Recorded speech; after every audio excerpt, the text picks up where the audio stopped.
देखकर इसकी खेती के बारे में भी लोग जानकारी जुटा रहे हैं।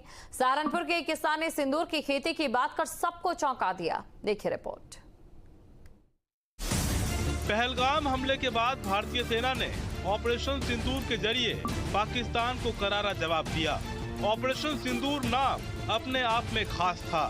सिंदूर की भारतीय संस्कृति में बड़ी ही मान्यता है। सुहागिन महिलाओं की ये पहचान है। सिंदूर गली मोहल्ले के दुकानों पर भी उपलब्ध होता है। बाजार में मिलने वाला सिंदूर आमतौर पर चूना, हल्दी और मरकरी को मिलाकर बनाया जाता है। लेकिन आप ये जानकर हैरान हो सकते हैं कि सिंदूर पेड़ पर भी उगाए जाते हैं। तस्वीरों में दिख रहा यही वो सिंदूर का हरा भरा पेड़ है जिसमें चटक लाल रंग के सिंदूर के फल लगते हैं। सहारनपुर के खुशहालीपुर में किसान सुधीर कुमार सैनी ने विदेश से सिंदूर का पौधा मंगवाकर इसकी खेती शुरू की। भारतीय सेना के ऑपरेशन सिंदूर के बाद अन्य किसान भी सिंदूर की खेती के बारे में जानकारी जुटा रहे हैं। अभी आप मेरे पीछे एक पेड़ देख रहे हैं जिसको हम सिंदूर का पेड़ कहते हैं, और ये आम तौर पर आम जनता को देखने को नहीं मिलता, लेकिन यहाँ इसका क्लाइमेट बहुत अच्छा है। अभी हमने यहाँ पर एक प्रयोग किया है कि सिंदूर यहाँ कितनी मात्रा में हो सकता है, तो हमें इसके जो आप मेरे पीछे फल देख रहे हैं ये गुच्छों में लगा है, इसके बीज से हम सिंदूर तैयार करेंगे। और ये सिंदूर अगर मैं मार्केट की बात करूँ 400 से 500 रुपये किलो तक बिकेगा। आमतौर पर सिंदूर की खेती ज्यादा पॉपुलर नहीं है। सिंदूर का पौधा साउथ अमेरिका और कुछ एशियाई देशों में उगाया जाता है। वहीं भारत में हिमाचल और महाराष्ट्र के कुछ गिने चुने इलाकों में सिंदूर के पेड़ मिलते हैं। सिंदूर के पेड़ को कुमकुम ट्री या कैमिलर ट्री भी कहते हैं। सिंदूर के छोटे पेड़ से एक बार में 1 से 1.5 किलो सिंदूर का फल निकल जाता है। इसकी कीमत 400 रुपए प्रति किलो से भी ज्यादा होती है। इसका पेड़ 20 से 25 फीट ऊंचा होता है। पेड़ में लगने वाले फलों के बीज को निकालकर नेचुरल सिंदूर तैयार किया जाता है। सिंदूर के पेड़ पर फल गुच्छों के रूप में लगते हैं। शुरू में फल हरे रंग का होता है और बाद में ये लाल रंग में बदल जाता है। उन फलों के अंदर ही सिंदूर होता है। इस सिंदूर का इस्तेमाल न केवल माथे पर लगाने के लिए बल्कि पूजन में लाल रंग देने के लिए भी होता है। सिंदूर के पेड़ से निकलने वाले फल का इस्तेमाल उच्च स्तरीय लिपस्टिक बनाने में भी किया जाता है।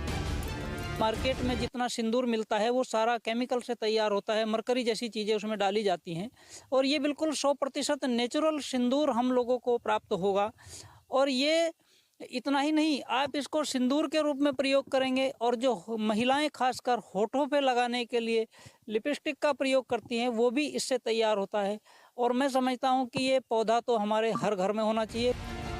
किसान सुधीर कुमार सैनी ने बताया कि सहारनपुर में सिंदूर की खेती के लिए अच्छा वातावरण है। शुरुआत में उन्होंने एक पौधा लगाया था जिसमें ठीक ठाक फल लगे हैं। अब बारिश शुरू होते ही इसकी खेती का विस्तार किया जाएगा।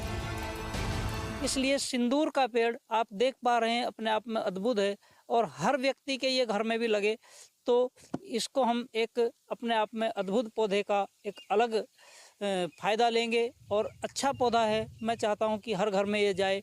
इसके लिए अगर आप चाहें तो हमसे संपर्क भी कर सकते हैं, हम इसके पौधे भी उपलब्ध करवाएंगे। अभी हमारे पास ये लगभग जो आप मेरे पीछे देख रहे हैं एक पौधा है, लेकिन हमारे पास अभी ये 20 से 25 पौधे हैं जो हम लेकर के आए हैं। एक तरफ हमने रखे हुए हैं जिनको जैसे ही बरसात आएगी हम इनको प्लांट कर देंगे। किसान ने बताया कि सिंदूर की खेती किसानों के लिए व्यापारिक खेती का एक अच्छा विकल्प हो सकता है। और इस पौधे की अगर मैं हाइट की बात करूं तो ये 25 फीट ऊंचा जब वृक्ष बन जाएगा, इसके ऊपर कम से कम भी तो 50 किलो हम उम्मीद कर रहे हैं कि सिंदूर आएगा। अगर एक पेड़ हमें 5 से 6 किलो भी सिंदूर दे देता है तो ये पौधा हमारे लिए व्यापारिक तौर पे भी एक फायदे का सौदा होगा। हालांकि सहारनपुर में इसकी शुरुआत की गई है, पर जिस तरह से सिंदूर की खेती को लेकर चर्चा चली है, आने वाले दिनों में इसके विस्तार की संभावना भी बढ़ गई है। इसकी खेती करने वाले किसान भी मानते हैं कि सिंदूर का पेड़ तैयार होने के बाद एक पेड़ से 50 किलो तक सिंदूर तैयार किया जा सकता है। इससे एक तो सुहागिनों को आसानी से नेचुरल सिंदूर उपलब्ध हो सकेगा, तो वहीं ब्यूटी प्रोडक्ट में भी नेचुरल सिंदूर अपनी भूमिका निभाएगा। ऑपरेशन सिंदूर के बाद से ही अब सुधीर सैनी का कहना है कि उनके पास किसानों की संख्या बढ़ गई है, जो सिंदूर के बारे में जानकारी लगातार जुटा रहे हैं और इसकी खेती को करने में उत्सुकता दिखा रहे हैं। अब देखने वाली बात है कि सहारनपुर का किसान कितना इसकी खेती करता है और कितना इसके बाद अपनी आय के स्रोतों को बढ़ाता है। सहारनपुर से न्यूज़ स्टेट के लिए मैं सुहेल गौर।